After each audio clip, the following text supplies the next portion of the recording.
It had been immensely frustrating watching from the sidelines. He was quite impressed by Ginny's performance, but he knew if he had been playing, he could have caught the snitch sooner.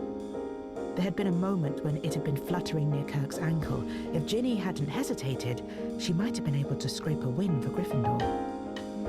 Umbridge had been sitting a few rows below Harry and Hermione. Once or twice, she had turned squatly in her seat to look at him. Her wide toad's mouth stretched in what he thought had been a gloating smile. The memory of it made him feel hot with anger as he lay there in the dark. After a few minutes, however, he remembered that he was supposed to be emptying his mind of all emotion before he slept, as Snape kept instructing him at the end of every occlumency lesson. He tried for a moment or two, but the thought of Snape on top of memories of Umbridge merely increased his sense of grumbling resentment, and he found himself focusing instead on how much he loathed the pair of them. Slowly, Ron's snores died away, to be replaced by the sound of deep, slow breathing. It took Harry much longer to get to sleep. His body was tired, but it took his brain a long time to close down. He dreamed that Neville and Professor Sprout were waltzing around the room with friends, while Professor McGonagall played the bagpipes. He watched them happen for a while, then decided to go and find the other members of the DA. But when he left the room, he found himself facing not the tapestry of Barnabas the barmaid, but a torch burning in the torch from a stone lamp. He turned his head slowly to the mirror. There, at the far end of the windowless passage, was a plain, black door. He walked towards it with a sense of mounting excitement. He had the strangest feeling that this time he was going to get lucky at last and find a way to open it. He was feet from it and saw with a look of excitement that there was a glowing strip of faint blue light down the right-hand side. The door was ajar. He stretched out his hand to push it wide. Ron gave a loud, rasping, genuine snore, and Harry awoke abruptly with his right hand stretched in front of him in the darkness to open a door that was hundreds of miles away. He let it fall with a feeling of mingled disappointment and guilt.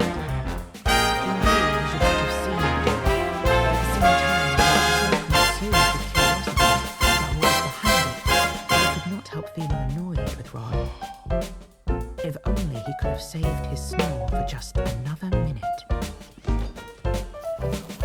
They entered the Great Hall for breakfast at exactly the same moment as the post owls on Monday morning. Hermione was not the only person eagerly awaiting her daily prophet. Nearly everyone was eager for more news about the escaped Death Eaters, who, despite many reported sightings, had still not been caught.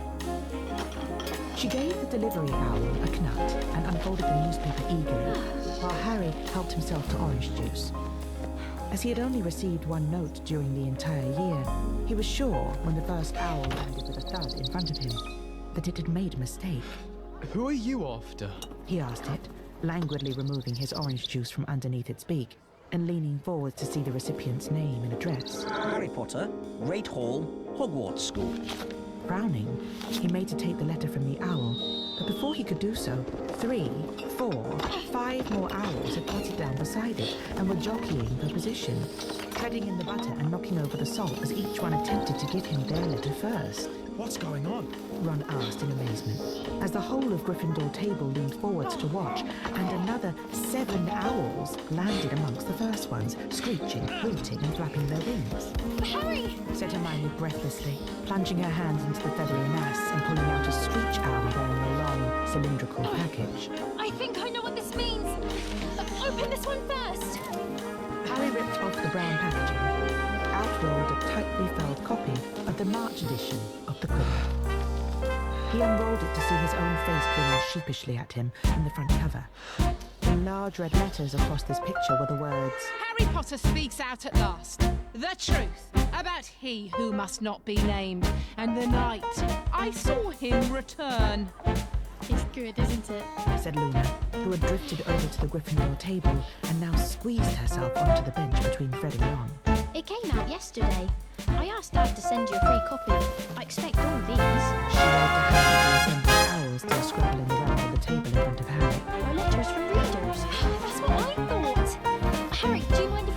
yourself. said Harry, feeling slightly bemused.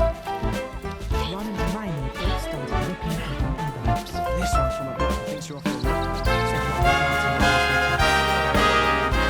This woman recommends you find it's at Mungo's. Said Hermione, looking disappointed and crumpling up a second. This one looks okay, though. Said Harry slowly, scanning a long letter from a witch in Paisley. Hey, she says she believes me. This one's in 2 minds. Said Fred, who had joined in the letter opening with enthusiasm. Says you don't come across as a mad person, but he really doesn't want to believe you know who's mad.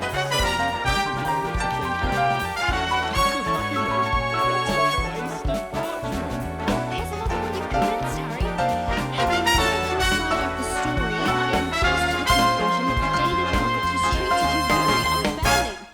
Little though, I want to think that he who must not be named has returned.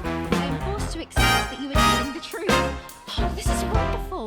I love how he thinks you're fine. Said Ron, throwing a crumpled letter over his shoulder. But this one says you're unconverted. And she believes you're really What's going on here? Harry looked up with his hands full of envelopes. Professor Umbridge was standing behind Fred and Luna, her bulging toad's eyes scanning the mess of owls and letters on the table in front of Harry. Behind her, he saw many of the students watching them avidly. Why have you got all these letters, Mr. Potter? Is that a crime now? Getting mail? Be careful, Mr. Weasley, or I shall have to put you in detention. Well, Mr. Potter? Harry hesitated, but he did not see how he could keep what he had done quiet. It was surely only a matter of time before a copy of The Quibbler came to Umbridge's attention. People have written to me because I gave an interview about what happened to me last June. For some reason, he glanced up at the staff table as he said this. Harry had the strangest feeling that Dumbledore had been watching him a second before, but when he looked towards the headmaster, he seemed to be absorbed in conversation with Professor Flitwick. An interview? Repeated Umbridge, her voice thinner and higher than ever. What do you mean? I mean, a reporter asked me questions and I answered them. Here, And he threw the copy of The Quibbler to her. She caught it and stared down at the cover. Her pale, doughy face turned an ugly, patchy violet. When did you do this? last Hogsmeade weekend. She looked up at him, incandescent with rage, the magazine shaking in her stubby fingers.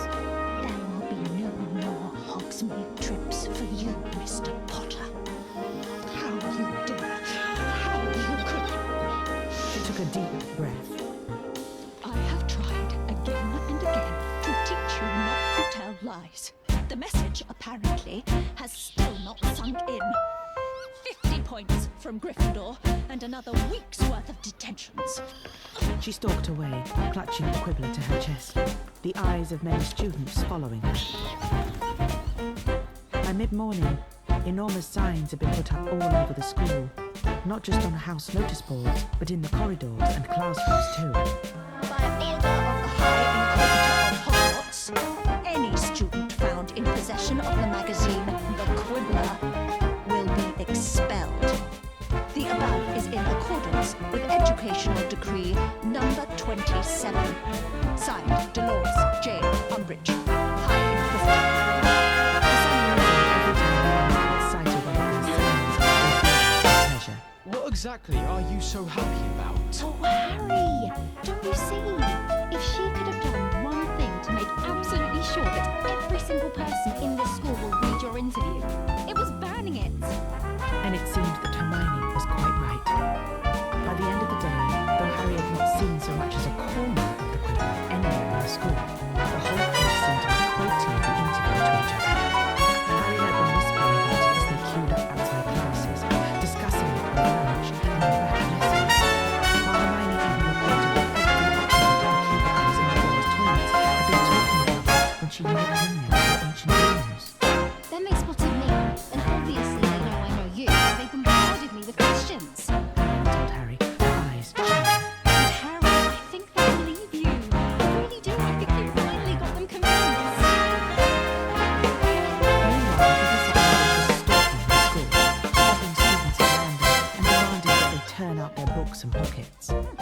Harry knew she was looking for copies of The Quibbler, but the students were several steps ahead of her. The pages carrying Harry's interview had been bewitched to resemble extracts from textbooks if anyone but themselves read it, or else wiped magically blank until they wanted to peruse it again. Soon, it seemed that every single person in the school had read it. The teachers were, of course, forbidden from mentioning the interview by Educational Decree number 26, but they found ways to express their feelings about it all the same. Professor Sprout awarded Gryffindor 20 points when Harry passed her a watering can. A beaming Professor Flitwick pressed a box of squeaking sugar mice on him at the end of Charms, said "shh," and hurried away. And Professor Trelawney broke into hysterical sobs during divination and announced to the startled class and a very disapproving Umbridge that Harry was not going to suffer an early death after all, but would live to a ripe old age, become Minister for Magic, and have 12 children.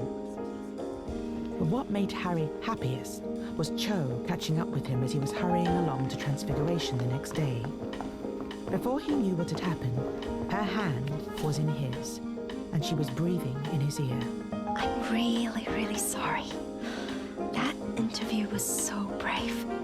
It made me cry. He was sorry to hear she had shed even more tears over it, but very glad they were on speaking terms again, and even more pleased when she gave him a swift kiss on the cheek and hurried off again.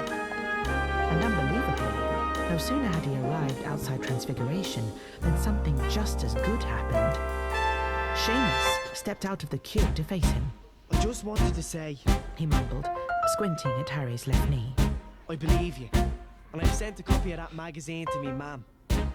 If anything more was needed to complete Harry's happiness, it was the reaction he got from Malfoy, Crabbe, and Goyle. He saw them with their heads together later that afternoon in the library. They were with a weedy-looking boy Hermione whispered was called Theodore Knott. They looked down at Harry with